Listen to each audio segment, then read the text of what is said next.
রীতা আক্তার, নামটা মনে রাখবেন। এসএসসিতে বিজ্ঞান বিভাগ থেকে জিপিএ 5 পেয়েছে সে। স্বপ্ন বড় হয়ে ডাক্তার হবে। রীতার গ্রামের বাড়ি জয়পুরহাট। ডাক্তার হওয়ার স্বপ্ন পূরণ করতেই বাবা, মা আর ভাইকে নিয়ে ঢাকায় এসেছে রীতা। ভর্তি হয়েছে দুয়ারিপাড়া সরকারি কলেজে। বাবা রিক্সা চালান, মা বাসা বাড়িতে কাজ করেন, আর ভাই ট্রাক চালকের সহকারী। 5 আগস্ট 2024। সারা দেশ থেকে মানুষ যোগ দিচ্ছে বৈষম্য বিরোধী ছাত্র আন্দোলনে। প্রতিদিনের মতো পরিবারের সবাই কাজে বেরিয়ে পড়ে। রীতা বাসায় একা।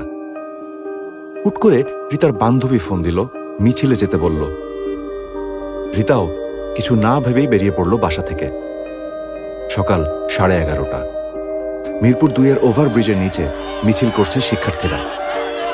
হঠাৎ গুলি চালায় পুলিশ। সবাই ছত্রভঙ্গ হয়ে পড়ে।